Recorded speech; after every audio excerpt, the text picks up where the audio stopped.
بسم اللہ الرحمن الرحیم، السلام علیکم۔ کیپٹل ٹاک میں خوش آمدید۔ امریکہ اور ایران کے درمیان کشیدگی ایک دفعہ پھر بڑھ چکی ہے اور وہ اسلام آباد میمورنڈم جس پر کہ ہم سب بڑے فخر کا اظہار کر رہے تھے کہ یہ پاکستان کی بہت بڑی سفارتی کامیابی ہے، اب بہت سے چیلنجز کا شکار ہے۔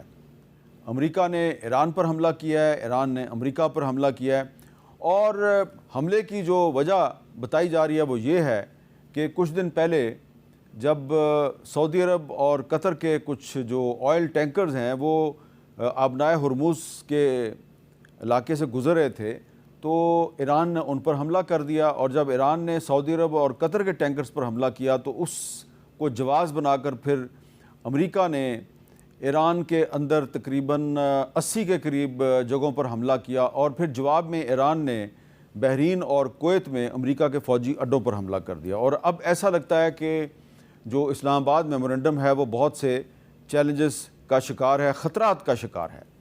تو یہ جو صورتحال ہے، یہ صورتحال اتنی تشویشناک ہے کہ پوری دنیا میں ایک دفعہ پھر جو تیل ہے اس کی قیمت میں اضافہ ہو گیا، اور ایسا لگتا ہے کہ یہ جو صورتحال ہے، اس صورتحال کے نتیجے میں اسرائیل اور بھارت کی طرف سے ایک دفعہ پھر فائدہ اٹھانے کی کوشش کی جائے گی، اور ایسا یہ بھی لگ رہا ہے کہ امریکہ اس خطے سے واپس نہیں جانا چاہتا۔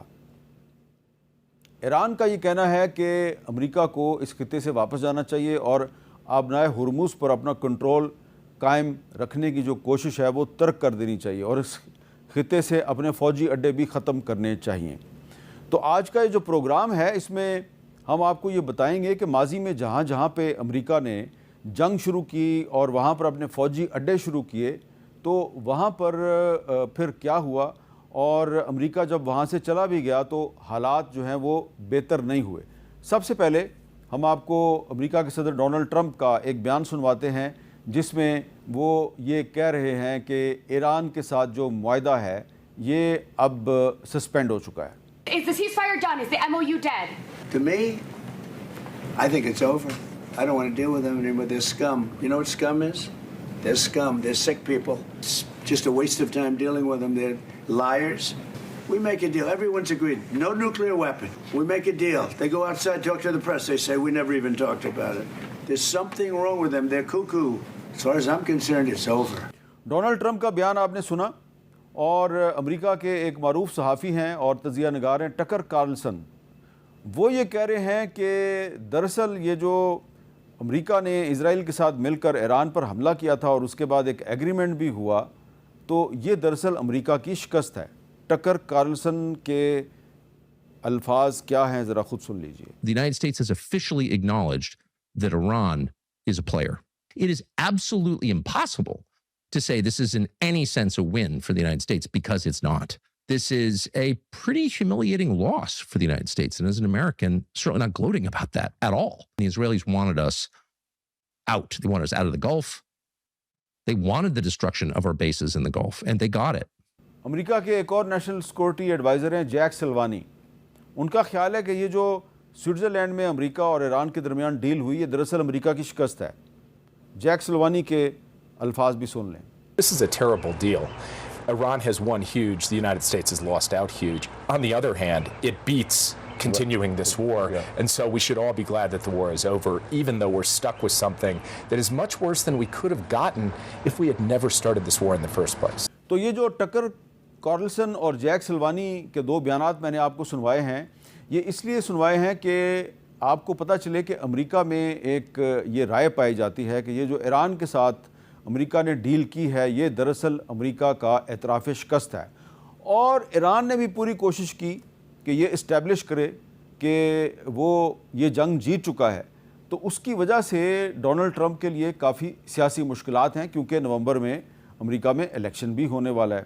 لہٰذا جب ایران کی طرف سے سعودی عرب اور قطر کے ٹینکرز پر حملہ کیا گیا تو ڈونلڈ ٹرمپ کو ایک جسٹیفیکیشن مل گئی، ایک جواز مل گیا، اور انہوں نے ایران پر ایک دفعہ پھر حملہ کر دیا تاکہ وہ یہ ثابت کر سکیں کہ ایران ان سے جنگ نہیں جیتا اور وہ ابھی بھی ایران پر حملہ کر سکتے ہیں۔ تو ایسا لگتا ہے کہ اصل جو مسئلہ ہے وہ اسٹریٹ آف ہرمز آبنائے ہرموز پر کنٹرول کی لڑائی ہے، اور یہ جو آبنائے ہرموز پہ کنٹرول کی لڑائی ہے، اس کو اسلام آباد میمورنڈم میں جو مذاکرات کا راستہ اختیار کیا گیا، ان مذاکرات کے ذریعے طے کرنے کی بجائے ایک دوسرے کے خلاف راکٹ اٹیکس کے ذریعے یہ مسئلہ حل کرنے کی کوشش کی جا رہی ہے۔ امریکہ نہ صرف آبنائے ہرموز پہ اپنا کنٹرول رکھنا چاہتا ہے، بلکہ امریکہ مشرق وسطیٰ کے مختلف ممالک میں اپنے فوجی اڈے بھی برقرار رکھنا چاہتا ہے، اور فوجی اڈے برقرار رکھنے کی وجہ یہ ہے کہ امریکہ اس خطے میں اپنا اثر و رسوخ رکھنا چاہتا ہے۔ اب ہم کچھ ہسٹوریکل پرسپیکٹو میں یہ تجزیہ کریں گے کہ جہاں جہاں پہ امریکہ نے جنگ شروع کی، وہاں پر امریکہ کو نقصان ہوا، معاشی نقصان بھی ہوا اور سیاسی نقصان بھی ہوا۔ تو سب سے پہلے ویتنام کی جنگ کا ذکر کرتے ہیں۔ ویتنام میں 1955 سے لے کے 1974 تک امریکہ کی فوج موجود رہی، اور 50-60 ہزار کے قریب امریکی فوجی جو ہیں وہ یہاں پہ مارے گئے، اربوں ڈالر کا امریکہ کو نقصان ہوا، اور آخر کار امریکہ کو ویتنام سے بہت ہی ایک عبرتناک شرمناک انداز میں وہاں سے اپنی فوج نکالنی پڑی، اور آج بھی جو ویتنام کی جنگ ہے یہ امریکہ کے لیے ایک بدنامی کا داغ بنی ہوئی ہے۔ پھر ہم آ جاتے ہیں جی عراق پر۔ عراق میں بھی امریکہ نے 2003 میں حملہ کیا، کہا جی یہاں پہ ویپنز آف میس ڈسٹرکشن ہے، ہم ویپنز آف میس ڈسٹرکشن کی تلاش میں عراق آئے ہیں۔ انہوں نے صدام حسین کی حکومت کا تختہ الٹ دیا، اور ان کو ویپنز آف میس ڈسٹرکشن نہیں ملے۔ 2003 میں جب امریکی فوج نے عراق کے دارالحکومت بغداد پر قبضہ کیا تو ہم بھی وہاں پر موجود تھے، اور ہم نے وہاں پر کیا دیکھا، ذرا کچھ کلپس آپ دیکھیے۔ جب میں بغداد میں تھا تو میں یہاں پر اکثر امریکی فوجیوں سے پوچھا کرتا تھا کہ بھائی بتائیے ویپنز آف میس ڈسٹرکشن ملے یا نہیں ملے، صدام حسین ملا یا نہیں ملا؟ امریکی فوجی کیا جواب دیتے تھے، ذرا سنیے۔ Can you tell us that where is Saddam Hussein now? I have no idea. And do you hope that you will find weapons of mass destruction? Really, tell you the truth, I don't. اور پھر امریکیوں کو weapons of mass destruction تو نہیں ملے، البتہ Saddam Hussein ان کو مل گیا، اور پھر انہوں نے کچھ عرصے کے بعد صدام حسین کو پھانسی پر بھی لٹکا دیا۔ لیکن امریکی فوج کئی سال تک عراق میں موجود رہی۔ اس کا نقصان کیا ہوا؟ نقصان یہ ہوا کہ پورا خطہ ڈیسٹیبلائز ہو گیا، اور عراق میں ابو مصعب الزرقاوی جو پہلے القاعدہ سے وابستہ تھا، تو اس کا جو گروپ ہے، اس نے جو خانہ جنگی شروع کی، اس میں سے داعش نے جنم لیا، جس کو اب ہم اسلامک اسٹیٹ بھی کہتے ہیں، جو کہ افغانستان میں بھی موجود ہے ISKP کی صورت میں، اور پھر وہ سیریا میں بھی ہے، اور بھی بہت سے ممالک میں موجود ہے۔ تو جو عراق کی جنگ تھی اس نے دنیا کو داعش کا تحفہ دیا۔ اب ہم افغانستان پہ آ جاتے ہیں۔ افغانستان میں بھی تقریباً 20 سال تک امریکی فوج موجود رہی، 2001 میں آئی اور 2021 میں واپس گئی، اور افغانستان میں امریکہ کے ساتھ ساتھ نیٹو کی فوج بھی موجود تھی، جس کو اساف ٹروپس کہا جاتا تھا، اور ان کا مقصد یہ تھا کہ جی افغانستان سے دہشت گردی ختم کی جائے، طالبان ختم کیے جائیں۔ لیکن 20 سال تک افغانستان میں جو امریکی فوج اور نیٹو اور اساف کے جو آپریشنز تھے، ان کے نتیجے میں طالبان کمزور ہونے کی بجائے مزید مضبوط ہو گئے، اور ہم نے افغانستان کا بار بار سفر کیا۔ ہم افغانستان میں کیا دیکھتے تھے؟ اس زمانے میں امریکی فوج افغانستان میں موجود تھی تو ہم افغانستان کے دور دراز علاقوں کا بھی سفر کرتے تھے۔ کابل سے نکل کر کبھی قندھار جاتے تھے، کبھی ہم جلال آباد جاتے تھے، کبھی گردیز جاتے تھے، کبھی غزنی جاتے تھے۔ تو ایک دفعہ ہم سلطان محمود غزنوی کے مزار کے قریب گئے، تو وہاں پہ ذرا صورتحال کیا تھی دیکھیے۔ محمود غزنوی جس کے دربار میں البیرونی اور فردوسی حاضری دینا باعث فخر سمجھتے تھے، آج اس کا مزار ویرانیوں اور بربادیوں کی داستان سناتا ہے۔ سلطان محمود غزنوی کے مقبرے کی بیرونی دیواروں پر نظر آنے والی گولیوں کے نشانات آپ کے سامنے ہیں۔ یہ گولیوں کے نشانات بتاتے ہیں کہ افغانستان 25 سال سے شدید خانہ جنگی کا شکار ہے۔ یہ مینار غزنوی دور میں تعمیر ہوا، اور یہ غزنی میں وہ جگہ ہے جہاں پر طالبان کے دور میں ایک بہت بڑی فوجی چھاؤنی تھی، لیکن امریکی فوج کی بمباری سے یہ فوجی چھاؤنی تباہ ہو گئی، اور اس وقت جس ٹینک پر میں آپ کو بیٹھا ہوا نظر آ رہا ہوں یہ ٹینک بھی طالبان کا ٹینک تھا، اور اس ٹینک کو بھی امریکی بمباری سے تباہ کیا گیا۔ امریکہ کی فوج بہت بڑی تعداد میں افغانستان میں موجود تھی، لیکن اس کا کنٹرول صرف کابل اور کچھ آس پاس کے علاقوں پر تھا۔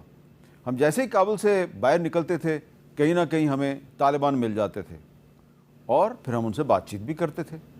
ذرا ان کے ساتھ ہماری بات چیت کے کلپ بھی دیکھیے۔ یہ جو آپ جدوجہد کر رہے ہیں اس کا کیا مقصد ہے؟ اس کا یہ مقصد ہے کہ امریکہ جو ہے ہمارا وطن میں آ گیا، اس نے ہمارا اسلام پر اور ہمارا دین پر قبضہ کیا، اس نے اسلام کو بہت زیادہ سے نقصان پہنچایا اور ہمارا وطن کو اس نے قبضہ لگایا۔ یہاں کابل میں بہت سے لوگ یہ الزام لگاتے ہیں کہ طالبان کو پاکستان کی حکومت کی طرف سے مدد فراہم کی جاتی ہے اور طالبان کو پاکستان میں ٹریننگ دی جاتی ہے، اس الزام کے بارے میں آپ کیا کہیں گے؟ ہم یہ کہتے ہیں کہ یہ جو ہے نا طالبان جو ہے نا نہ پاکستان سے تربیہ ہوتا ہے نہ اور دوسرا ملک سے تربیہ ہوتا ہے، یہ اپنا ملک جو رہتے والا ہے، اپنا ملک کا جو طلباء ہے وہ سب خود اپنی جہاد کرتے ہیں، ادھر یہ ٹریننگ کرتے ہیں۔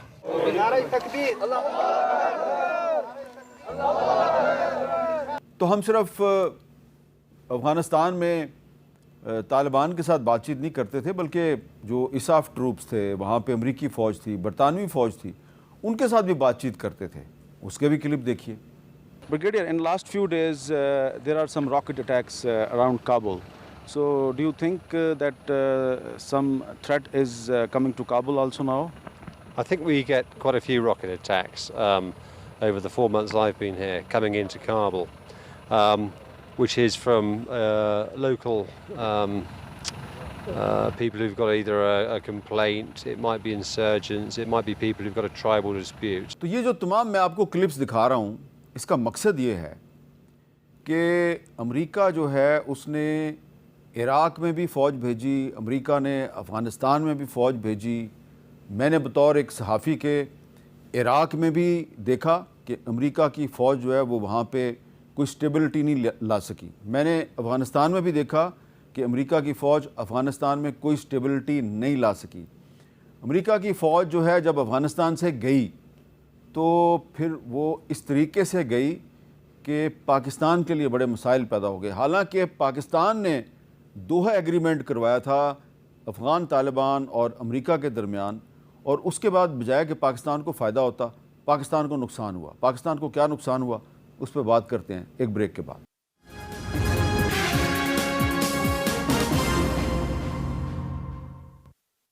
کیپٹل ٹاک میں دوبارہ خوش آمدید۔ امریکہ جہاں بھی اپنی فوج بھیجتا ہے وہاں پہ امن قائم نہیں ہوتا، بلکہ وہاں پہ زیادہ افراتفری، زیادہ بے چینی پیدا ہو جاتی ہے۔ 20 سال تک امریکی فوج افغانستان میں رہی، جب گئی تو جاتے ہوئے بھی اس پر خودکش حملے ہو رہے تھے، اور جب وہ چلی گئی اس کے بعد بھی خودکش حملے نہ صرف افغانستان میں ہو رہے ہیں بلکہ پاکستان میں بھی شروع ہو چکے ہیں۔ امریکہ کی فوج افغانستان میں اپنا اتنا اسلحہ چھوڑ گئی ہے کہ وہ اسلحہ جو ہے وہ اب بلیک مارکیٹ میں فروخت ہو رہا ہے اور اس پورے خطے کو ڈیسٹیبلائز کر رہا ہے، اور جو امریکی فوج کا اسلحہ ہے وہ پاکستان میں پاکستان کی ریاست کے خلاف استعمال ہو رہا ہے۔ اور ایک افغان اہلکار کا کہنا ہے کہ طالبان نے 2021 میں افغانستان پر دوبارہ کنٹرول سنبھالنے کے بعد 10 لاکھ ہتھیاروں اور بڑی تعداد میں فوجی ساز و سامان پر قبضہ کیا۔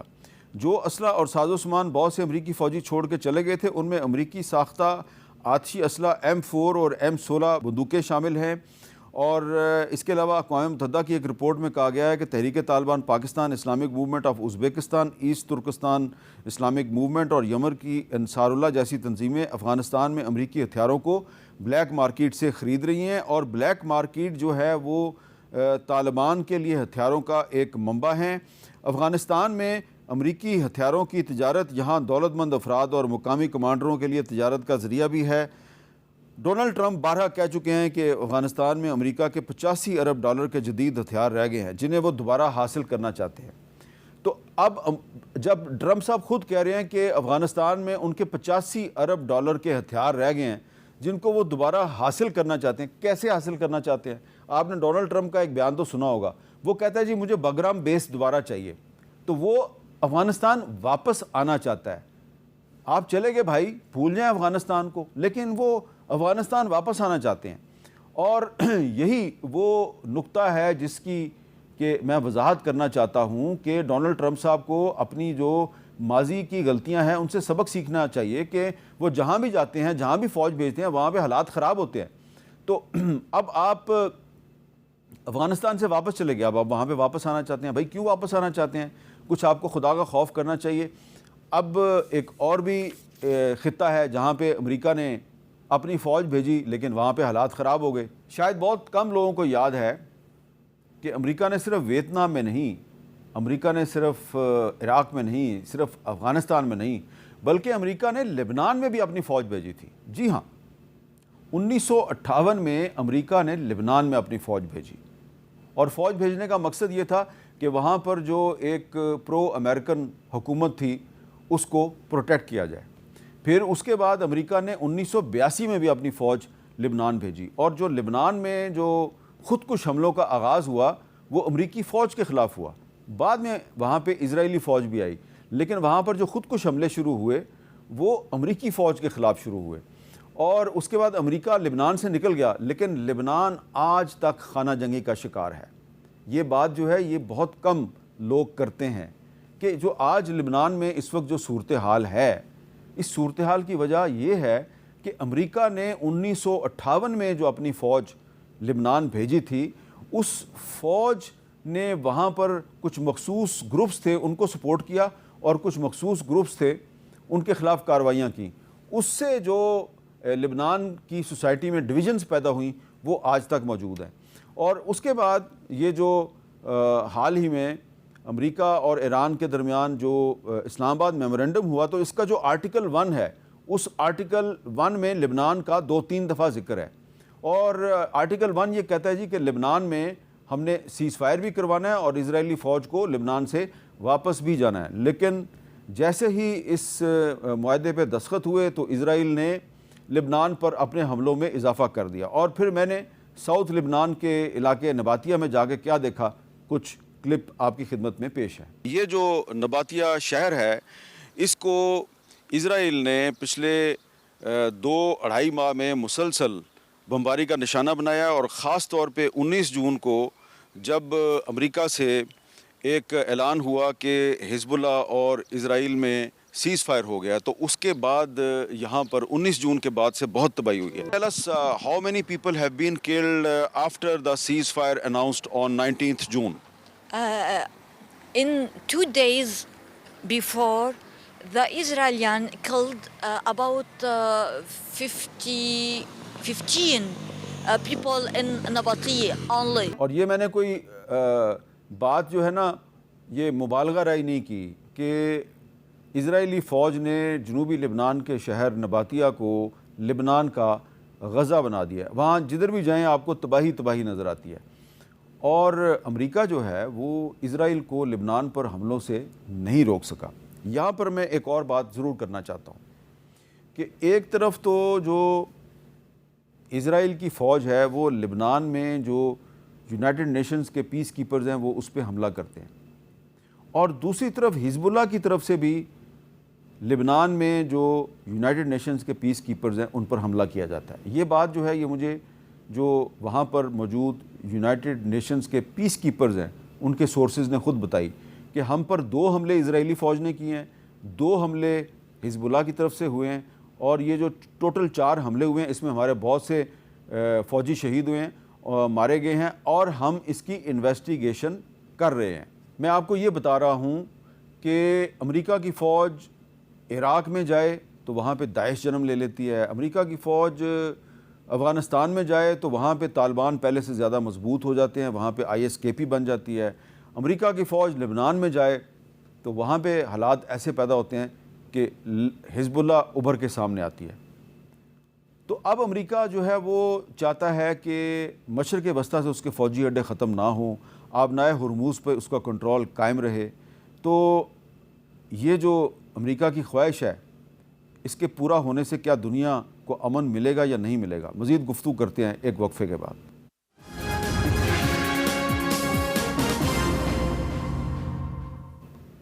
کیپٹل ٹاک میں دوبارہ خوش آمدید۔ اب ہم اس پہلو پر گفتگو کریں گے کہ امریکہ جو ہے وہ مشرق وسطیٰ میں اپنے فوجی اڈے کیوں قائم رکھنا چاہتا ہے، امریکہ اسٹریٹ آف ہرموز پہ اپنا کنٹرول کیوں قائم رکھنا چاہتا ہے۔ کیا امریکہ کو اپنے ماضی کے تلخ تجربات سے سبق سیکھتے ہوئے مشرق وسطیٰ سے اپنے فوجی اڈے ختم نہیں کر دینے چاہیے؟ کیونکہ جب تک یہ فوجی اڈے رہیں گے تو امریکہ اور ایران کے درمیان یہ کشمکش جاری رہے گی کہ جناب اسٹریٹ آف ہرموز پہ کس کا کنٹرول ہے، کیونکہ امریکہ نے مشرق وسطیٰ میں جو اپنے فوجی اڈے ہیں ان کو پروٹیکٹ بھی کرنا ہے۔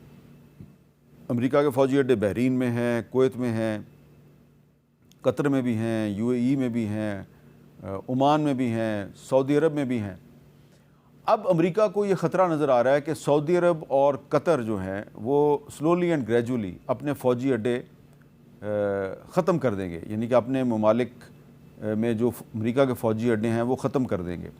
تو وہ چاہتا ہے کہ اگر اس کے امریکہ اور قطر میں فوجی اڈے قائم ہو بھی جاتے ہیں تو اسٹریٹ آف ہرموز پہ اس کا کنٹرول قائم رہے۔ اور دوسری طرف میں نے آپ کو بتایا کہ امریکہ افغانستان میں باگرام ایئر بیس پہ بھی قبضہ کرنا چاہتا ہے۔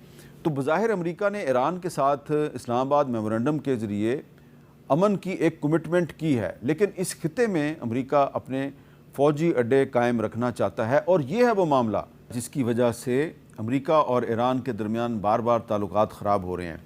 ایک نظر ڈالتے ہیں امریکہ اور ایران کے درمیان جو اسلام آباد میمورنڈم کے 14 نکات پر دستخط ہوئے، وہ 14 نکات ایکچولی ہے کیا؟ پہلا نقطہ ہے جی کہ امریکہ لبنان سمیت تمام محاذوں پر فوجی کارروائیوں کے فوری خاتمے کا اعلان کرتا ہے اور فریقین ایک دوسرے کے خلاف کوئی جارحانہ کارروائی نہیں کریں گے، یعنی کہ اس میں لبنان کا ذکر ہے۔ فریقین ایک دوسرے کی خود مختاری اور علاقائی سالمیت کا احترام کرنے اور ایک دوسرے کے داخلی معاملات میں مداخلت سے گریز کریں گے۔ امریکہ اور ایران زیادہ سے زیادہ 60 دن کے اندر مذاکرات مکمل کر کے ایک حتمی معاہدے تک پہنچیں گے۔ امریکہ ایران کے خلاف 30 دن کے اندر بحری ناکہ بندی کا مکمل خاتمہ کر دے گا اور ایران کی نقل و حرکت میں کسی بھی قسم کی رکاوٹ نہیں ڈالے گا۔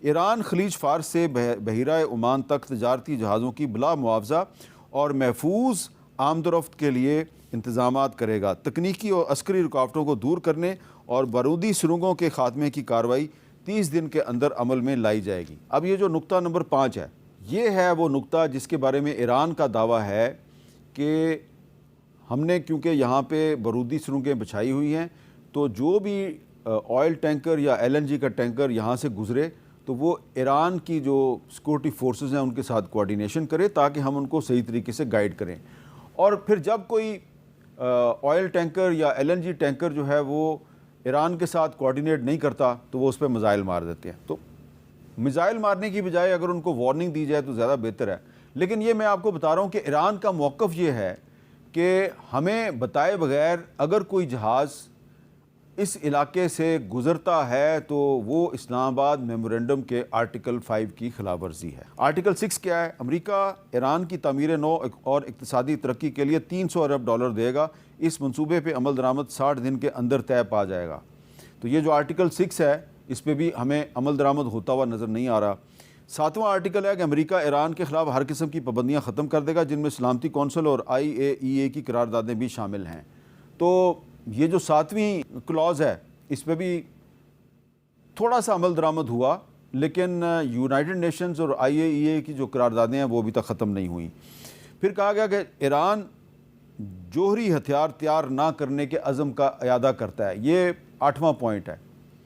تو اس پہ ایران راضی ہے لیکن اس پہ ابھی مزید مذاکرات ہونے ہیں۔ 9واں پوائنٹ یہ ہے کہ امریکہ ایران پر نئی پابندیاں عائد نہیں کرے گا اور نہ ہی خطے میں اپنی فوجی موجودگی میں اضافہ کرے گا۔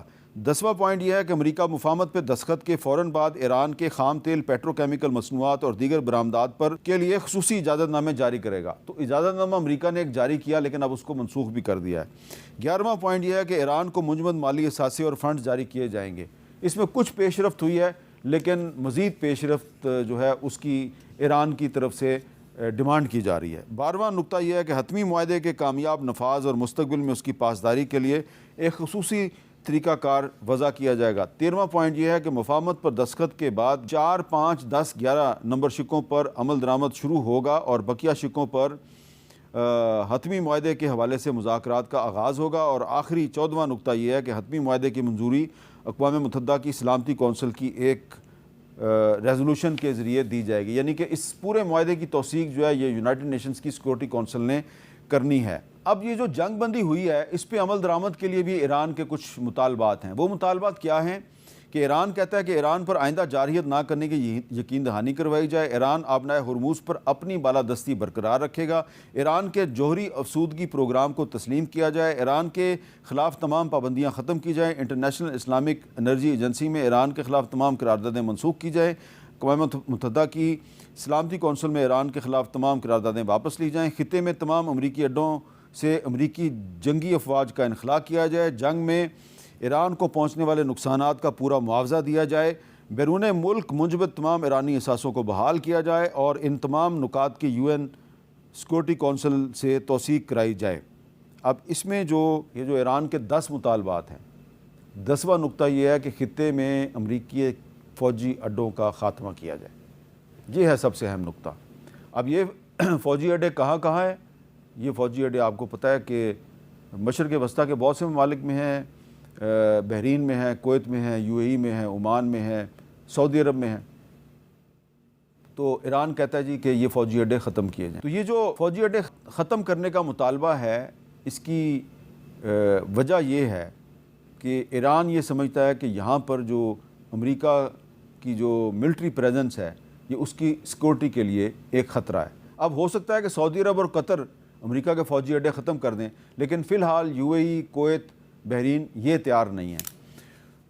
تو یہ ساری جو گفتگو میں نے آپ کے سامنے رکھی ہے اس میں یہ لگ رہا ہے کہ جو اسلام آباد میمورنڈم ہے اس پہ عمل درآمد کے راستے میں بہت سی رکاوٹیں ہیں، اور یہ جو ایران اور امریکہ کے درمیان دوبارہ ایک کشیدگی کی صورتحال پیدا ہوئی ہے اس سے دنیا میں تیل کی قیمتیں ایک دفعہ پھر اوپر جا رہی ہیں، تو صرف پاکستان کے لیے نہیں پوری دنیا کے لیے مشکلات پیدا ہو گئی ہیں۔ 60 دن کے اندر اندر اس معاہدے پہ عمل درآمد کرنا ہے، اس میں سے 15-16 دن گزر چکے ہیں، 3 ہفتے گزر چکے ہیں۔ تو اب ایران اور امریکہ دونوں کو چاہیے کہ in the larger interest of peace دونوں ممالک کو عالمی معیشت جو ہے اس کو مستحکم رکھنے کے لیے چاہیے کہ فلیکسیبلٹی کا مظاہرہ کریں۔